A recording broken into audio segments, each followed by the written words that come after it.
গোত্রের সবগুলি মানুষ সবাই সাদ্দাতকে বড় মায়া করে আদর করে।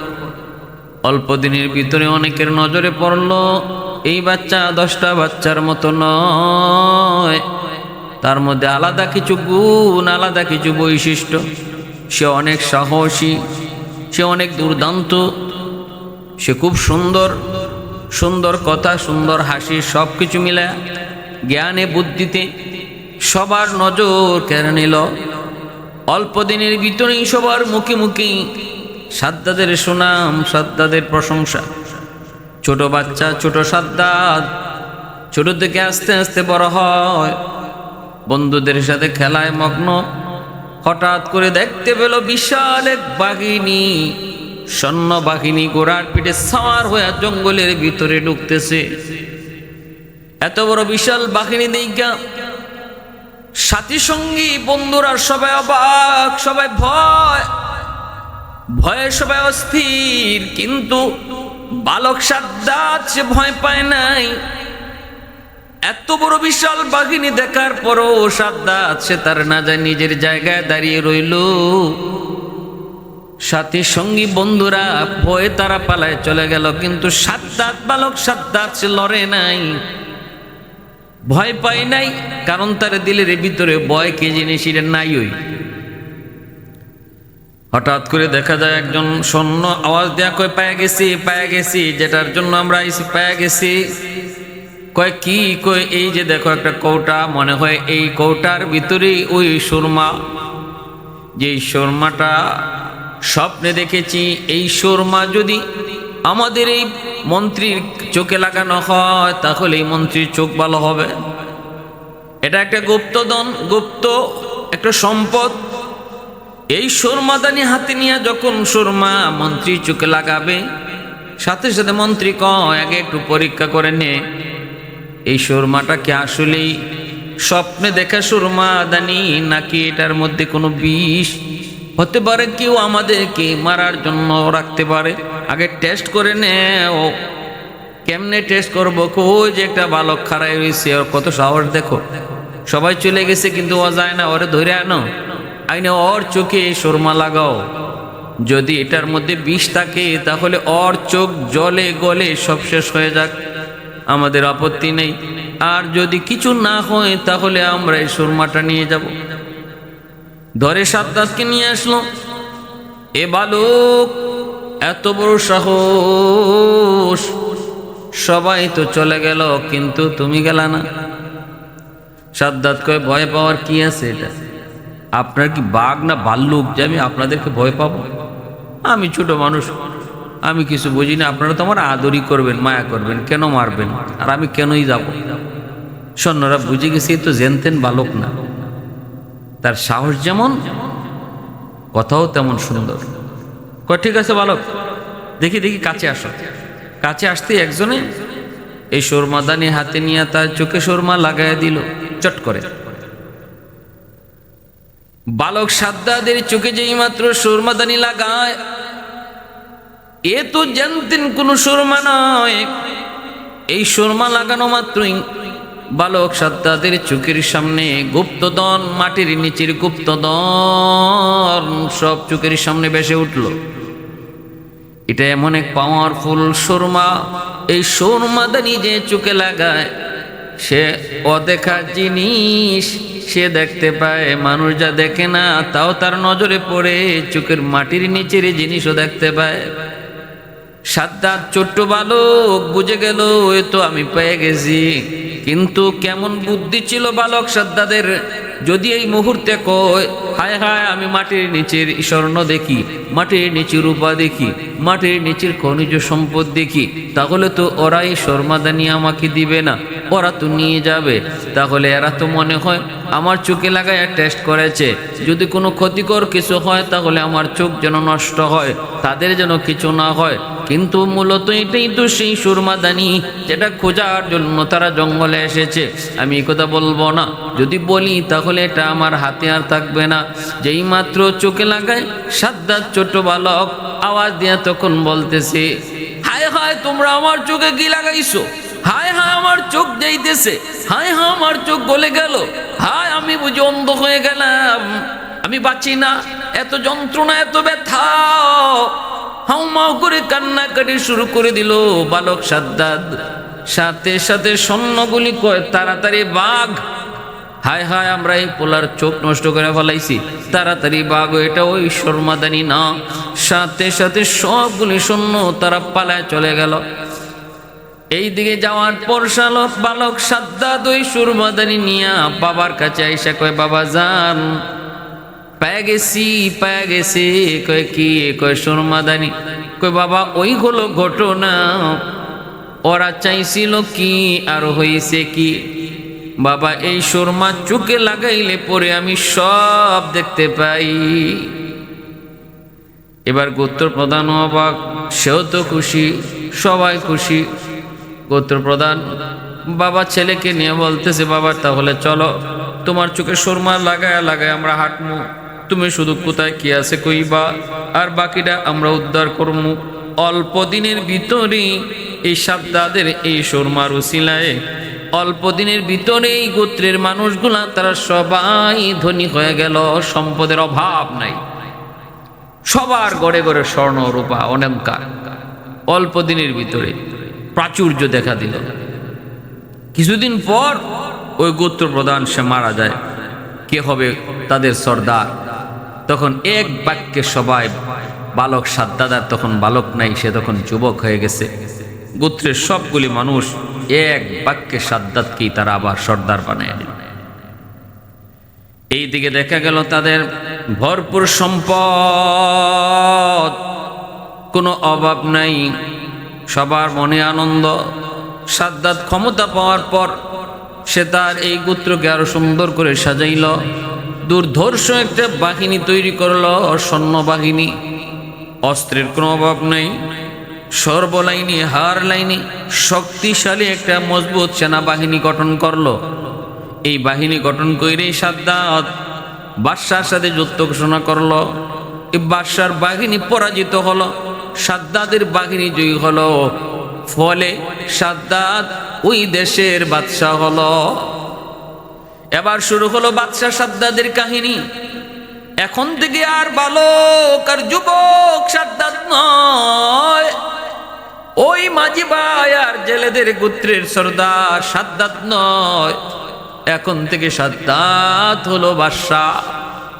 সেও শুধু বাদশাহ নয়, সে বাদশাহ হওয়ার পরও রাজ্যের মানুষের মধ্যে এরকম ভাবে আবার মানুষের মধ্যে সচ্ছলতা ফিরে আসলো।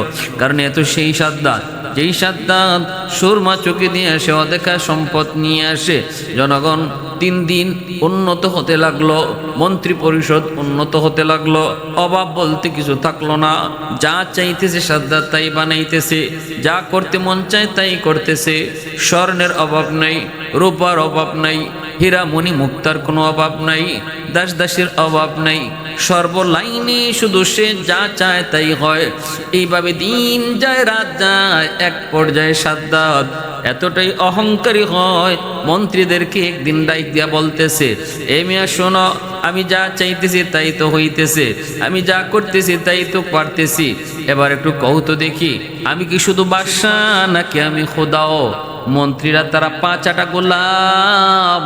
মন্ত্রীরা কয় জাহাপানা, আপনি তো বাদশা শুধু না, আপনি নিজে খুদাও। আপনি বাদশাকে বুঝছে, আপনি খুদাও। এরম কিছু বাচ্চাটা গোলাম সব রাজা বাদশার দরবারেই থাকে। জি হুজুর কইন না।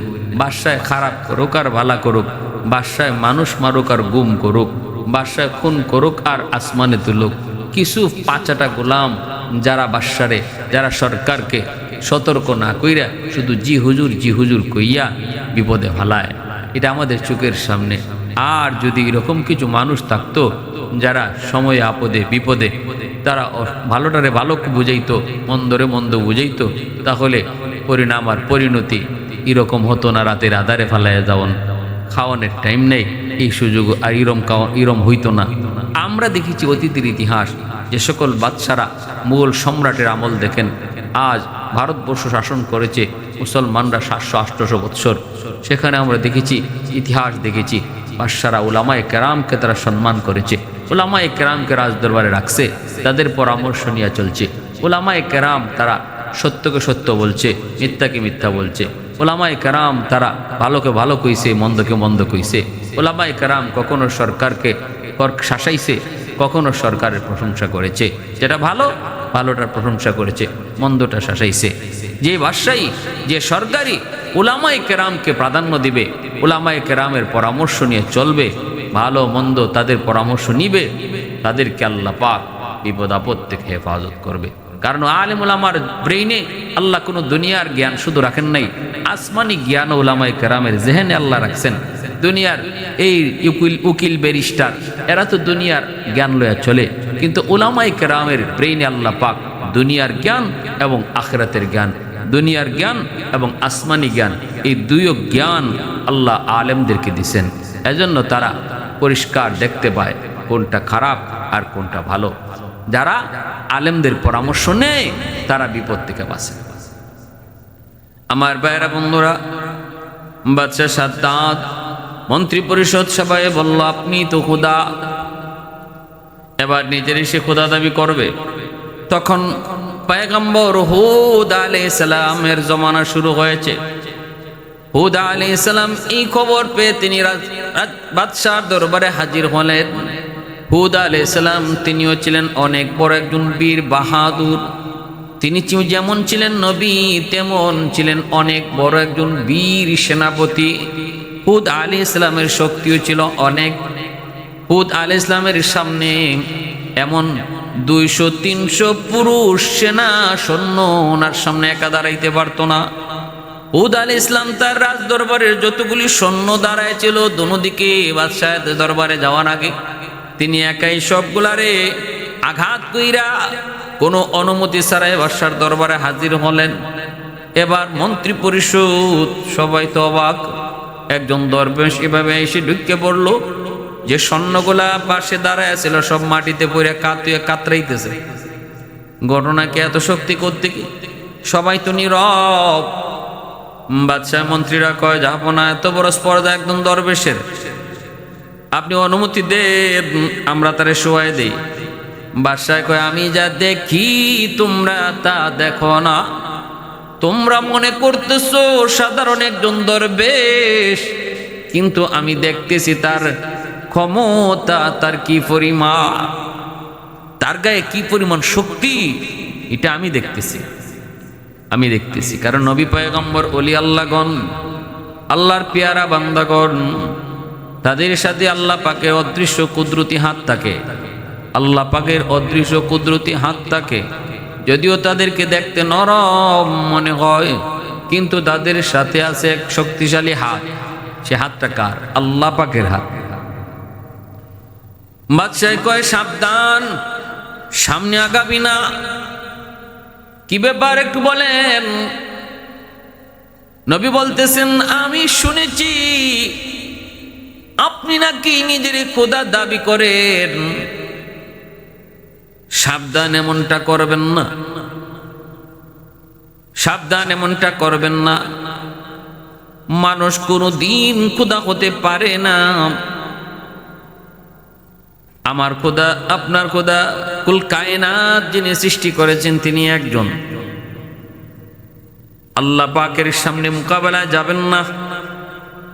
আমি আল্লাহর পয়গম্বর, আপনাকে সতর্ক করতে এসেছি। মন্ত্রীরা, সৈন্যরা এরা কয়, জাহাপনা অনুমতি দেন। বাদশাহ কয়, থাম, লড়বি না।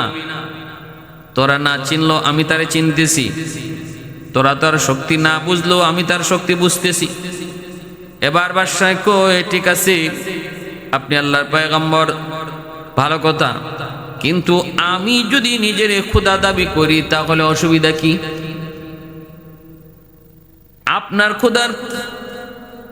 আপনার খোদারে যদি আমি মানি, আমি যদি নিজে খোদা না হই, যদি আপনার খোদারে মানি, তাহলে কি হইব, আর না মানলে কি হইব একটু বোঝা। এখন আল্লাহর পয়গম্বর হুদ আলাইহিস সালাম বলে, যদি তুমি আল্লাহকে আল্লাহ না মানো তাহলে জাহান্নামী, আর যদি তুমি আল্লাহকে আল্লাহ মানো তাহলে আল্লাহ তোমার জান্নাত দিব। তখনই সাদ্দাত কই, আল্লাহ আমারে আল্লাহ মানলে জান্নাত দিব। এই জান্নাতটা কি জাত একটু কন? হুদ আলাইহিস সালাম কয় জান্নাতের ভিতরে আল্লাহ পাক আপনাকে হুর গিলমান সহ চোখে দেখা যায় যদ্দূর অদ্দূর পর্যন্ত মহল আপনাকে আল্লাহ দিব, রাজত্ব দিব। জান্নাত ছোটখাটো একটা ঘরের নাম নয় গো, চোখে দেখা পরিমাণ জায়গা লইয়া জান্নাত। সেই জান্নাতটাকে আল্লাহ সাজাইছে মনের মতো করে, স্মরণের ইট রূপার ইট, হীরা মণি মুক্তা দিয়া আর মেশকে আম্বরের দিয়ে আল্লাহ পাক জান্নাতটা বানাইছে। বিভিন্ন জান্নাতের ভিতরে এরকম লেখ দিয়েছে, দুধের নহর, পানির নহর, মধুর নহর, এরকম নহর দিয়ে দিয়ে আল্লাহ সাজাইছে। বিভিন্ন রকমের ফল ফ্রুটের বাগান রাখছে এই জান্নাতের ভিতরে, হুর গিলমান আল্লাহ রাখছে। ইয়াতুফুনা আলাইহিম বিলদান মুখাল্লাদুন বিআকওয়াবিন ওয়া আবারিকা ওয়া কাসিম মিন মাঈন লা ইউসাদ্দাউনা আনহা ওয়া লা ইউনজিফুন ওয়া ফাকিহা আল্লাহ পাক সূরা ওয়াকিয়া এবং সূরা রহমানের মধ্যে আল্লাহ পাক জান্নাতের বিবরণ পুরাপুরি দিয়েছেন। যেই জান্নাতের ভিতরে আল্লাহ পাক ফলমূলের বাগান যেমন দিয়েছে, এরকম লেক আল্লাহ পাক রাখছে। বিভিন্ন পশু পাখি সব কিছুর সমাহার আল্লাহ পাক জান্নাতের ভিতরে রাখছে। এই কথাগুলা যখন আল্লাহর পয়গম্বর হুদ সাদ্দাদের সামনে জান্নাতের বিবরণ তুলে ধরেছেন, তখনই সাদ্দাত কয়, তাহলে আমি যদি এরকম জান্নাত বানাইতে পারি, তাহলে তোমার আল্লাহর বানানো জান্নাতে আমার কেন যেতে হবে? আমি আমার নিজের বানানো এমন জান্নাতে যাব? আল্লাহর কাছ থেকে জান্নাত এনে জান্নাতে যাওয়া লাগবে না? আমি কি কম পারি? দুনিয়া আমার কি নাই? কোথায় কি স্বর্ণ চাও, কদ্দুর চাও তুমি বলো, কদ্দুর রূপা চাও বলো, আমি জান্নাত বানায়া দেই, তোমরা এই জান্নাতে থাকো। এত বড় বেয়াদবি আল্লাহর পয়গম্বর হুদ আলাইহিস সালামের সাথে করলো।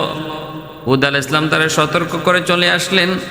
এরপর সাদ্দাত হুকুম জারি করলো, রাজ্য জুড়ে কোথায় স্বর্ণ আছে, কোথায় রূপা আছে, সব একত্রিত করো।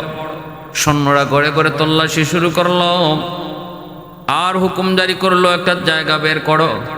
তুরস্ক আর্মেনিয়া সহ একটা জায়গা, ৭,০০০ দৈর্ঘ্য আর ৬,০০০ প্রশস্ত একটা জায়গা বের করে ওই জায়গাটাতে জান্নাত বানাইবার, সাদ্দাদের বেহেশত বানাইবার জন্য তারা জায়গা ঠিক করলো। কোথায়? তুরস্কে।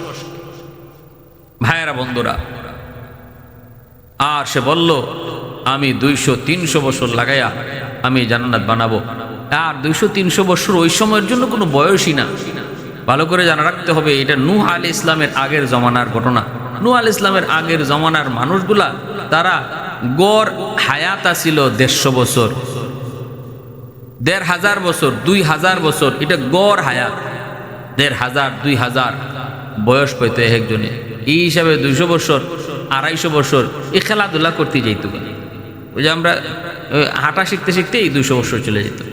তো এই হিসাবে বাদশাহ সাদ্দাত দেখো ২০০-৩০০ বছর লাগাইয়া আমি এরকম জান্নাত বানাবো। সারা দুনিয়া থেকে এরকম স্বর্ণ, রূপা, হীরা, মণি, মুক্তা একত্রিত কইরা দিনের পর দিন, বছরের পর বৎসর লাগাইয়া তার মনোমুক্ত করছে জান্নাত, সেই বেহেশত সাদ্দাত বানাইল। হাজারো হাজারো শ্রমিক, যেখানে যেদিকে দেশের পৃথিবীর যেখানে যে শ্রমিক পাওয়া গেছে, শ্রমিক অন্য কাজে লাগাই দিছে তার বাহিনী। সাদ্দাত তার শখের জান্নাত, শখের বেহেশত তৈরি করলো। শখের বেহেশত তৈরি করে এবার সাদ্দাত সে কাজ সবকিছু সমাপ্ত হওয়ার পর তার বাহিনী সেনাপতি যায় বলল, জাহাপনা, আপনার শখের জান্নাত, আপনার শখের বেহেশতের কাজ সমাপ্ত হয়েছে। সমাপ্ত হওয়ার পরে সুন্দর করে সাজানো হয়েছে, রংমহল রাখা হয়েছে, নাচ গানের ব্যবস্থা করা হয়েছে, পৃথিবী থেকে সুন্দরী সুন্দরী নারীদেরকে জমানো করা হয়েছে, ছোট ছোট বালকগুলোকে গুলমান বালায় রাখা হয়েছে। অর্থাৎ হুদ আলাইহিস সালাম জান্নাতের বিবরণ যা দিয়েছিলেন, সাদ্দাত তাই তার জান্নাতে রাখছে। আজকে সাদ্দাত তার বিশাল বাহিনী নিয়ে এসে ঢুকবে, পিছনে বিশাল বহর নিয়ে আসে জান্নাতের কাছাকাছি চলে গেল, তার বেহেশতের কাছাকাছি। হঠাৎ করে সাদ্দাত দেখতে পেল তার ঘোড়ার সামনে অপরিচিত একজন মানুষ ঘোড়া আটকায় দিছে। সাদ্দাত ধমক দিয়া বলতেছে, কে তুমি? এ ফকির, এত বড় দুঃসাহস, আমার ঘোড়ার সামন থেকে সরে পড়ো, আমাকে আটকায় দেওয়ার কে তুমি? তাড়াতাড়ি সরে পড়ো। ফকির বলতেছে, জাহাপনা, ঘোড়ার পিঠ থেকে আপনি নামেন, আপনার সাথে কানে কানে কিছু কথা বলবো। সাদ্দাত কয়, এত বড় সাহস? সাহসের কিছু নাই, রাস্তা দিব না, আপনি নামেন। সাদ্দাত ঘোড়ার পিঠ থেকে নামলো, কানে কানে যায় বলতেছে, আমাকে আপনি চিনেন? সাদ্দাত কয়, আমারে চিনেননি। সাদ্দাত কয়, আমারে চিনেননি? মালাকুল মউত আজরাইল কয়, আমি তো তোমারে চিনি, আমারে চিনুনি। কয়, আপনি কেডা? মালাকুল মউত আজরাইল বলেন, আমাকে এই পৃথিবীতে যতজনে চিনছে কেউ দুনিয়াতে নাই। যে ওই আমারে চিনছে সে ওই জায়গা, যে ওই আমারে চিনে সে ওই বিদায় নেয়। অতএব আমারে এই জমিনে কেউ চিনে না, যতজনে চিনছে কেউ দুনিয়াতে নাই। কে আপনি? কয়, আমি মালাকুল মউত আজরাইল। সাদ্দাত অবাক হয়ে গেল, শরীর কাঁপা শুরু হয়ে গেল। আজরাইল, মস্কারি করো না, মস্কারি করো না, আমার এই মুহূর্তে জান নেওয়ার কোনো টাইম না। একটু সময়ের ভিতরেই আমি আমার শখের জান্নাত আর বেহেশতের ভিতরে যায় ঢুকবো। মালাকুল মউত আজরাইল কয়, আমি আজরাইলের কাছে সময় নাই। আল্লাহ পাক যখন যে টাইমে যখন যারে আদেশ করে ওখানেই তার জান কবজ করে নিতে হয়। রেডি হয়ে যাও। সাদ্দাত কয়, দেখো এমনটা করো না, বিশাল বাহিনী কিন্তু আমার পেছনে আছে। মালাকুল মউত আজরাইল তিনি বলেন, জাননি পৃথিবীতে আল্লাহ যত মাখলুক বানাইছে আমারে বানাইছে সবচেয়ে গুসার রাগ দিয়া। আমি আজরাইলকে আল্লাহ সবচেয়ে বেশি গুসার রাগ দিয়ে আল্লাহ বানাইছে। তুমি একটু পিছনে তাকায় দেখো তোমার বাহিনী আসেনি। সাদ্দাত পিছনে তাকায় দেখে একজনও নাই, সব ভাগছে, কেউ পিছনে নাই। কয়, ভাই আজরাইল একটু সুযোগ দাও, একটু সুযোগ, আমি শুধু ভিতরে ঢুকবো আর ঢুকি বের হয়ে আসবো। মালাকুল মউত আজরাইল কয়, সাবধান, এক পা ভিতরে ঢুকাইছো আর এক পা ঢুকানোর সুযোগ নাই, এখনই তোমার জান কবজ করা। মুহূর্তের ভিতরে জান কবজটা করে মালাকুল মউত আজরাইল নিয়ে গেলেন। আল্লাহ জিজ্ঞাসিল, আজরাইল, কারো জান কবজ করতে কখনো কি মায়া লাগছে? কই, মালিক, দুইজনের জান কবজ করতে মায়া লাগছে। আমি আজরাইলের মায়া লাগে না, তবুও মায়া লাগছে দুইজনের। কই, কে? কই, একজন হলো ওই মার জানটা কবজ করেছি যখন সাগরের মাঝখানে ছোট্ট বাচ্চারে মায়া দুধ খাওয়ায়, সেই কাঠের উপরে বাসতে বাসতে বাচ্চাটার কথা মনে করে তখন আমার মায়া লাগছিল, এই বাচ্চাটার কি হবে। আর আজকে তোমার পাপিষ্ট, তোমার বড় পাপিষ্ট, তোমার বড় নাফরমান সাদ্দাতের জান কবজ করতে যায়, একটু মায়া লাগছে। আল্লাহ কয়, কেন? কয়, এতদিনের শখের জান্নাতটা একটু দেখবো, বেচারা এক পা ঢুকাইছে, তুমি দেখতে সুযোগ দিলা না, এজন্য মায়া লাগছে। আল্লাহ কয়, আজরাইল, ওই দিনের শিশু, যে শিশুর মায়া লাগছে, শিশুর কারণে তোমার মায়া লাগছিল মহিলার জান কবজ করতে, ওই শিশুই হলো আজকের এই সাদ্দাত। কুলিল্লাহুম্মা মালিকাল মুলকি তুতিল মুলকা মান তাশা ওয়া তানজিউল মুলকা মিম্মান তাশা ওয়া তুইজ্জু মান তাশা ওয়া তুযিল্লু মান তাশা বিয়াদিকাল খায়র ইন্নাকা আলা কুল্লি শাইইন কাদির। সকল ক্ষমতার মালিক কে? আল্লাহ। ইজ্জত দেওয়ার মালিক কে? আল্লাহ। ইজ্জত কেড়ে নেওয়ার মালিক কে? আল্লাহ। ক্ষমতায় বসায় কে? আল্লাহ। ক্ষমতা কেড়ে নেয় কি? কয় আল্লাহ। সব ক্ষমতার মালিক আল্লাহ। এজন্য অহংকার মানুষের পতন ডেকে আনে। পৃথিবীর কখনো কোথাও কোনো অহংকারী সফল হতে পারে নাই। আত্তাকাব্বুরু রিদাই, আল্লাহ বলেন অহংকার আমার পোশাক, এটা নিয়ে কেউ টানাটানি করো না। অহংকারী কখনো সফল হতে পারে না, বিনয়ী সফল হয়। মান তাওয়াদা লিল্লাহ রাফাআহুল্লাহ, যে আল্লাহর সামনে মাথা নত করে আল্লাহ তার উঁচু বানায়, আর যে মাথা উঁচু করে হাঁটে আল্লাহ তার সময় মাথা নিচু করায়। আল্লাহ আমাদেরকে বুঝার তৌফিক দান করুন।